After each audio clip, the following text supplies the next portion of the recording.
நம்மள பல பேருக்கு பார்த்தீங்கன்னா, இப்போ அல்சர் அப்படின்றது ஒரு பெரிய பிரச்சனையாயிடுச்சு. நெறைய பேருக்கு வர ஆரம்பிச்சிருச்சு. ஏன் அப்படின்னு கேட்டிங்கன்னா, நேரம் தவறி சாப்பிடுறது, அப்புறம் நான்வெஜ் அதிகமா மசாலா போட்டு சாப்பிடுறது, அப்புறம் street food, masala, oil food இந்த மாதிரி உணவை எடுத்துக்கிறது, அப்புறம் ஸ்மோக்கு, ட்ரிங்க்கு, ஹான்ஸு, பொடி, ரொம்ப கோவப்படுறது, அப்புறம் முக்கியமான ஒண்ணு பட்டினி இருக்கிறது. ஸோ இந்த மாதிரியான காரணத்தினால இப்போ அல்சர் ரொம்ப அதிகமாயிட்டே இருக்கு. ஏன் அப்படின்னா, அவங்க வேலை பார்க்குற சிச்சுவேஷன், சூழல் அந்த மாரி இருக்கலாம். இல்லைனா இப்போ இருக்கிற ஜென்ரேஷனுங்க சும்மாவே சொல்ல வேண்டாம், உடம்ப குறைக்கிற, வெயிட் லாஸ் பண்ணுறேன் அப்படின்னு சொல்லிட்டு நிறைய பேர் பட்டினி தான் இருக்காங்க. ஸோ இந்த மாதிரியான பிரச்சனையினால வர அல்சரை எப்படி நம்ம சொல்யூஷன் என்னென்ன பண்ணலாம், அதுக்கு என்னென்ன டைப்ஸ் இருக்குது, நீங்கள் இப்போ எந்த ஸ்டேஜில் இருக்கீங்க, எப்படியெல்லாம் க்யூர் பண்ணலாம் அப்படின்றத தெளிவாக இந்த வீடியோவில் பார்க்கலாம்.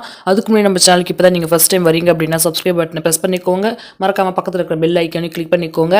Hi hello welcome our channel. Ulcer அப்படின்னு எடுத்தாலே நம்ம சாப்பிட்ற உணவுப் பொருள், நம்ம குடிக்கிற பானம், நம்ம சாப்பிட்ற மசாலா ஐட்டம்ஸ், இந்த மாதிரியான பொருள், அது மட்டும் இல்லாமல் சாப்பிடாம இருக்கிறது, இதனால தான் வரும். ஸோ நான் சொல்கிற இந்த 4 விதமான டைப்ஸுமே நம்ம சாப்பிடாதனால தான் அந்த புண்கள் வரும். First peptic ulcer. இது பொதுவாக உணவு குழாய் இருக்குல்ல, நம்ம சாப்பிட்ற வாய், இங்கிருந்து உணவு குழாய் இருந்து இந்த இறப்பை முன் சிறுகுடல் வரைக்கும் பாதிக்கும் இந்த வகையான அல்சர்.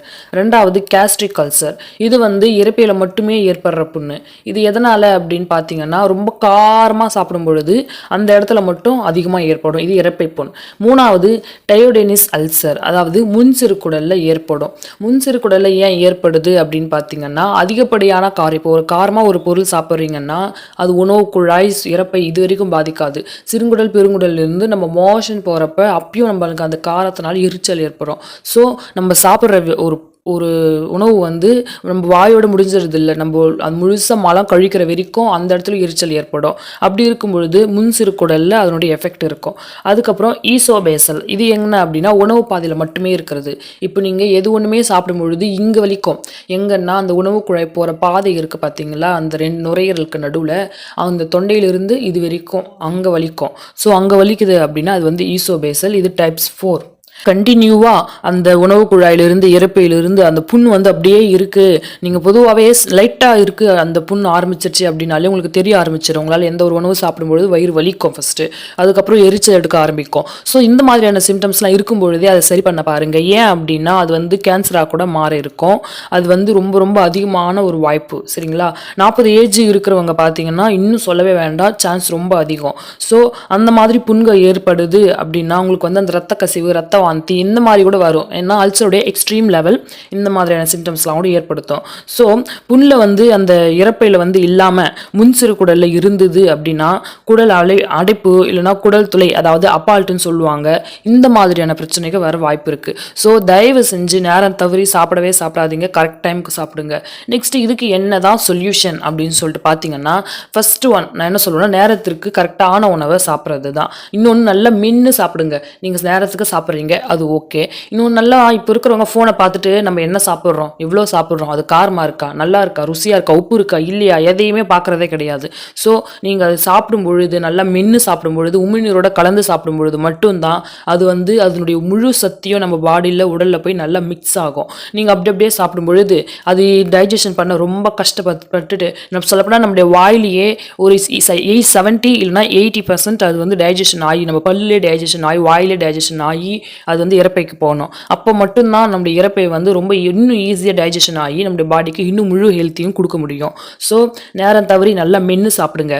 அதுக்கப்புறம் கவலை, கோபம், எரிச்சல் இந்த மாதிரி ஸ்ட்ரெஸ் இருக்கும் பொழுது சாப்பிட்றவங்க, பொதுவாகவே ஸ்ட்ரெஸ் அப்படின்னாலே அதிகமாக தண்ணி குடிப்பாங்க, கோபம் அடங்கணும் அப்படின்னு சொல்லிட்டு அதிகமாக சாப்பிடுவாங்க. ஏன்னா இந்த கோபம், ஸ்ட்ரெஸ்ஸு அந்த மாதிரி இருக்கிற பிரச்சனைனால. ஸோ அந்த மாதிரி இருக்கும் பொழுது அதிகமாக சாப்பிடாதீங்க, அளவாக சாப்பிடுங்க. நீங்கள் கொஞ்ச நேரம் ஸ்ட்ரெஸ்ஸாக இருப்பீங்க, ஆனால் அதுக்கான விளைவு ரொம்ப அதிகம். ஸோ முடிஞ்ச வரைக்கும் ஸ்ட்ரெஸ் இல்லாமல் இருங்க. நெக்ஸ்ட்டு 3வது மசாலா நிறைந்த, காரம் நிறைந்த, எண்ணெயில் பொரித்த உணவுகள், இது எல்லாத்தையுமே நீங்கள் அவாய்ட் பண்ணணும். அப்படி அவாய்ட் பண்ண முடியலனாலும் பரவாயில்ல, கம்மியாக சாப்பிட பழகுங்க.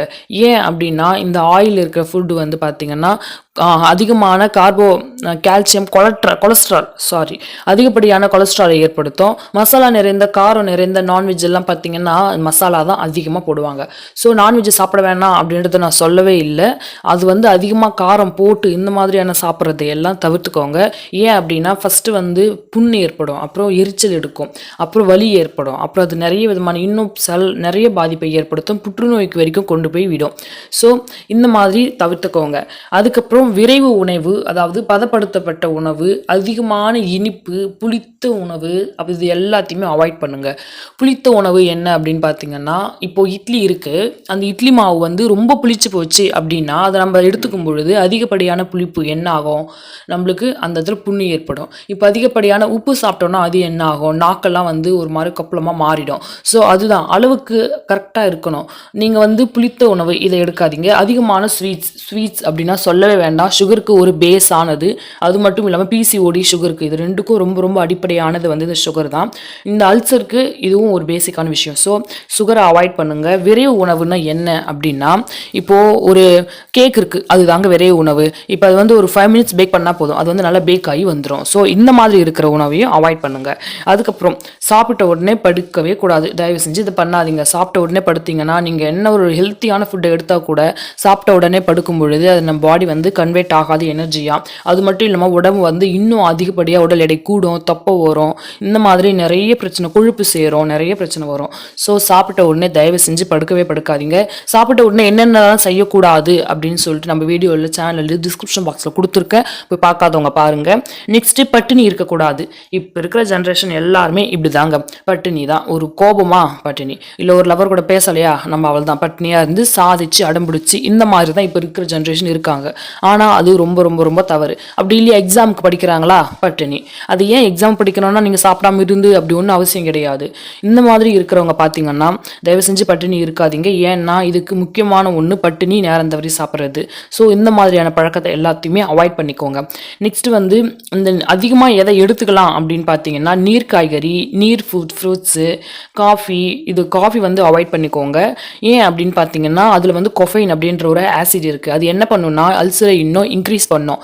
நெக்ஸ்ட் வந்து எதை அவாய்ட் பண்ணணும்னு பார்த்தீங்கன்னா, நம்ம ஸ்மோக், ட்ரிங்க், ஹான்ஸ் பொடி, இதெல்லாம் தாங்க.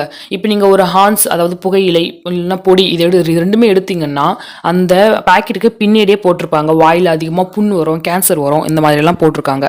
அப்படி இருந்தும் அதை பார்த்தோம் அது வரும்னு தெரிஞ்சும் இப்போல்லாம் யூஸ் பண்ணுறவங்க தான் அதிகம். ஸோ அதை நீங்கள் அவாய்ட் பண்ணுங்கள். அது போகிறதுனால அல்சர் இது ஒன்று மட்டும் கிடையாது, இன்னும் நிறைய விதமான பிரச்சனை உடம்புல பாடியில் வரும். நீங்கள் இந்த புகையிலை, ட்ரிங்க்கு, பொடி, ஹான்ஸ் இதெல்லாம் போடும் பொழுது நம்முடைய பாடியில் நோய் எதிர்ப்பு சக்தியை வந்து கம்மி பண்ணி மொத்தம் அழிச்சு இதுங்க வந்து இதனுடைய வீரியம் என்னவோ அதை காட்ட ஆரம்பிக்கும். ஸோ இது எல்லாத்தையுமே அவாய்ட் பண்ணிக்கோங்க. இந்த என்னென்ன விதமான ஃப்ரூட்ஸ், காய்கறி சாப்பிட்லான்னு பார்த்தீங்கன்னா, விட்டமின் சி இருக்கிற ஃப்ரூட்ஸ் சாப்பிட்லாம். அதுக்காக ஆரஞ்சு மார்னிங் எம்டி ஸ்டொமக்கில் எடுக்கிறேன், சாத்துக்குடி மார்னிங் எம்டி ஸ்டொமக்கில் எடுக்கிறேன் அப்படின்னு சொல்லிட்டு எடுக்காதீங்க. லெமன் கூட எடுக்காதீங்க. ஏன் அப்படின்னு பார்த்தீங்கன்னா அதில் வந்து சிட்ரஸ் அதிகமாக இருக்கிறதுனால அல்சர் வந்து குடிக்கும்பொழுது இன்னும் அதிகப்படுத்தி விட்டுடும். ஸோ அது எடுக்கலாம் எப்போ அப்படின்னா ரொம்ப லிமிட்டாக எடுக்கலாம். சுகர் கொஞ்சமாக போட்டு ஐஸ் கியூப் போடாதீங்க. ஐஸ் கியூப் போடாமல் எடுத்துக்கலாம். ஜூஸாக இல்லைனா ஃப்ரூட்ஸாக கூட எடுத்துக்கலாம். ஒரு நாளைக்கு ஒரு ஆஃப், அவ்வளோதான், அதுவே போதும். ரொம்ப அதிகமாக அதுவும் எடுத்துக்கூடாது. சிட்ரஸ் வந்து இன்னும் அதிகப்படியான அல்சரை வந்து ஏற்படுத்தும். அப்போ என்ன விதமான ஃப்ரூட்ஸ் தான் சாப்பிட்லாம் அப்படின்னு சொல்லிட்டு பார்த்தீங்கன்னா, ஆப்பிள் சாப்பிட்லாம், மாதுளை சாப்பிட்லாம், இந்த மாதிரி இருக்கிற ஃப்ரூட்ஸ் எல்லாமே சாப்பிட்லாம். தோசைப்பழம், முலாம்பழம் இந்த மாதிரி எடுத்துக்கிட்டு ரொம்ப நல்லது. காய்கறியில் என்ன எடுத்துக்கலாம் அப்படின்னு பார்த்தீங்கன்னா, நீர் காய்கறினா ஒரு லிஸ்ட்டே போடலாம். வெண்டைக்காய் இருக்குது, வெண்டைக்காய், கேப்சிகம், வெள்ளரி. நீர் காய்கறினாலே பேசிக் ஒன்று வெள்ளரி, கோஸு, இந்த க்ரீன் பச்சை காய்கறிகள் எல்லாமே, க்ரீன் வெஜிடபிள்ஸ் எல்லாமே நல்லது தான் உடம்புக்கு. ஸோ நீங்கள் அதில் அந்த காய்கறி ரெகுலராக எடுத்துகிட்டு வரலாம். நெக்ஸ்ட் வந்து இறப்பையும் சிறுகுடலும் சேர்ந்து செரிமான பகுதி, அதாவது ஜீர்ணிக்கு டைஜஷன் ஆகுது பார்த்தீங்களா, அதனுடைய உட்புறத்தில் அப்படி இல்லைன்னா அதனுடைய மேற்புறத்தில் தான் இந்த புண்ணு இல்லைன்னா காயம், குடற்புண்ணு எல்லாமே ஏற்படும். சரிங்களா. அடிக்கடி வயிறு வலி இல்லைன்னா சாப்பிட முடியாத பிரச்சனை இல்லைன்னா வயிறு எரிச்சல் இந்த மாதிரியான பிரச்சனை இருக்குது அப்படின்னா அது என்னன்னு உடனடியாக பாருங்கள். ஒன் டைம் வருது அப்படின்னு நம்ம சாப்பிட்ற உணவு மூலியமாக கூட அது வர சான்ஸ் இருக்குது.